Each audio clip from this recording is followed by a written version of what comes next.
नमस्कार मित्रांनो, जय Hind. MSF update या यूट्यूब चॅनलवरती आपल्या सर्वांचं स्वागत आहे. भारतीय रेल्वे ग्रुप डी भरती 2026 ही निघालेली आहे आणि यासाठी एकूण 22,000 प्लस एवढ्या जागा आहेत. त्याचबरोबर या भरतीसाठी शैक्षणिक पात्रता ही फक्त 10वी उत्तीर्ण आहे आणि याच भरतीविषयी संपूर्ण आणि सविस्तर माहिती आपण आजच्या व्हिडिओमध्ये पाहणार आहोत. त्या अगोदर जर तुम्ही आपल्या MSF अपडेट या यूट्यूब चॅनलवरती पहिल्यांदा आला असाल तर आपल्या यूट्यूब चॅनलला सबस्क्राईब करून ठेवा. त्याचबरोबर आपलं व्हॉट्सअप चॅनल आणि टेलिग्राम चॅनल MSF अपडेट याला देखील जॉईन करून ठेवा, जेणेकरून अशीच भरतीविषयक माहिती तिथे देखील तुम्हाला उपलब्ध होईल. चला तर मित्रांनो, जास्त वेळ न घेता व्हिडिओ सुरू करूया. तर मित्रांनो, तुम्ही स्क्रीनवरती ही संपूर्ण जाहिरात पाहू शकता की भारतीय रेल्वे यांच्याकडून जे काही भरतीचं वेळापत्रक आहे ते प्रसिद्ध करण्यात आलेलं आहे. या भरतीसाठी ऑनलाईन अर्ज भरायला सुरुवात ही 31 जानेवारी 2026 पासून झालेली आहे. 2 मार्च 2026 ही ऑनलाईन अर्ज भरण्याची शेवटची तारीख आहे. त्याचबरोबर तुम्हाला या भरतीसाठी जे ऑनलाईन पेमेंट भरायचं आहे त्याची तारीख ही 4 मार्च 2026 आहे. आता मित्रांनो, तुम्ही यामध्ये बघू शकता की या भरती प्रक्रियेमध्ये तुमची जर निवड झाली तर तुम्हाला पेमेंट लेवल 7 नुसार तुमचं बेसिक पेमेंट हे 18,000 रुपये असणार आहे आणि यामध्ये विविध अलाउन्स ॲड करून तुमचं हे पेमेंट 35 ते 40 हजारांपर्यंत जाणार आहे.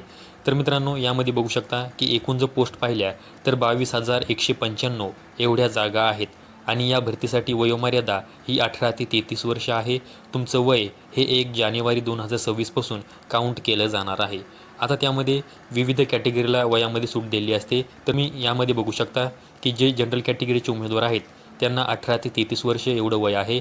त्यामध्ये जनरलमध्ये EWSच्या सुद्धा उमेदवारांचा समावेश होणार आहे. त्याचबरोबर जे OBC उमेदवार आहेत त्यांना 3 वर्ष एवढी वयामध्ये सूट देण्यात आलेली आहे. त्याचबरोबर जे SC आणि ST कॅटेगरीचे उमेदवार आहेत त्यांना 5 वर्ष एवढी वयामध्ये सूट देण्यात आलेली आहे. त्याचबरोबर तुम्ही इथे वर पाहू शकता की तुमचं वय हे कोणत्या तारखेपासून काउंट केलं जाणार आहे याविषयी देखील माहिती देण्यात आलेली आहे. आता मित्रांनो, आपण पाहूया की या भरती प्रक्रियेसाठी तुम्हाला एक्झाम फीस ही किती रुपये लागणार आहे. तर मित्रांनो, जर तुम्ही जनरल कॅटेगरीतील उमेदवार असाल, जनरल किंवा EWS कॅटेगरीमधील उमेदवार असाल तर तुम्हाला 500 रुपये एवढी परीक्षा फीस ही फॉर्म भरत असताना पे करावी लागणार आहे. त्यानंतर जेव्हा तुम्हाला परीक्षेसाठी बोलवलं जाईल, म्हणजे CBTसाठी बोलवलं जाईल, तेव्हा तुम्ही तो पेपर दिल्यानंतर या 500 रुपयामधील 400 रुपये हे वापस तुमच्या अकाउंटवर रिफंड केले जाणार आहेत. त्यामुळे ऑनलाईन फॉर्म भरत असताना तुम्हाला तिथे जे बँक अकाउंट डिटेल्स टाकायचे आहेत ते तुमचे टाका, जेणेकरून अकाउंटवरती तुमचे पैसे वापस येतील. आता बरेच उमेदवार ऑनलाईन फॉर्म हा एखाद्या CSC सेंटरवरती भरत असतात, तर तुम्हाला ती देखील काळजी घ्यायची आहे की CSC सेंटरवाले हे बँक अकाउंट हे स्वतःचा नंबर टाकत आहेत की तुमचा नंबर टाकत आहेत. त्यामुळे तुमचा नंबर टाकून घ्या. आता बऱ्याच उमेदवारांना माहीत नसतं की यामध्ये 400 रुपये वापस येतात, त्यामुळे ते या गोष्टीकडे लक्ष देत नाहीत आणि हे तुमचे सर्व पैसे जे काही CSC सेंटरवाले असतात त्यांना जाऊ शकतात. त्यामुळे तुम्हाला ही काळजी घ्यायची आहे. त्याचबरोबर जर तुम्ही SC आणि ST कॅटेगरीतील, त्याचबरोबर तुम्ही एक्स सर्व्हिसमॅन, PWD, फिमेल या कॅटेगरीमधील असाल तर तुम्हाला फक्त 250 रुपये एवढी परीक्षा फीस ही ऑनलाईन फॉर्म भरत असताना पे करायची आहे. आणि यामध्ये जेव्हा तुम्ही कॉम्प्युटर बेस्ड टेस्ट CBT देताल तेव्हा तुम्हाला ही 250 रुपये फीस तुमच्या अकाउंटवरती वापस येणार आहे. आता आपण पाहूया की पेपरचं स्वरूप कसं असणार आहे. तर या पेपरला तुम्हाला 90 मिनिट एवढा वेळ दिला जाणार आहे.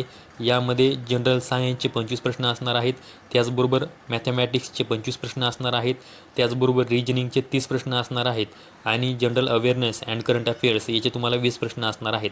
एकंदरीत जर पाहिलं तर हा संपूर्ण पेपर हा 100 मार्कांचा असणार आहे आणि यामध्ये 1/3 अशी निगेटिव्ह सिस्टीमसुद्धा असणार आहे.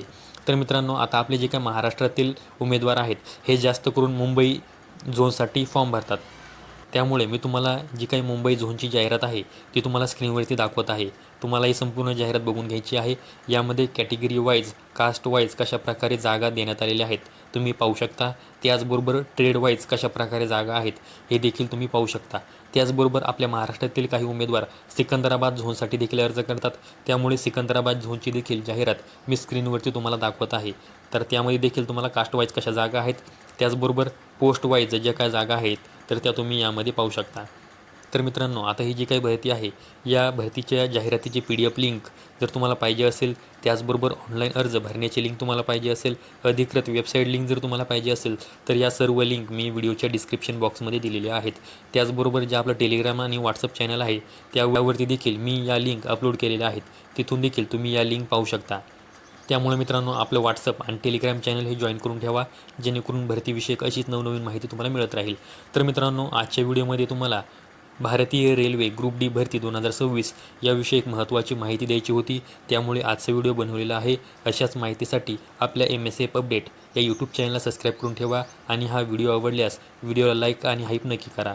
तर संपूर्ण व्हिडिओ पाहिल्याबद्दल सर्व मित्रांचे धन्यवाद.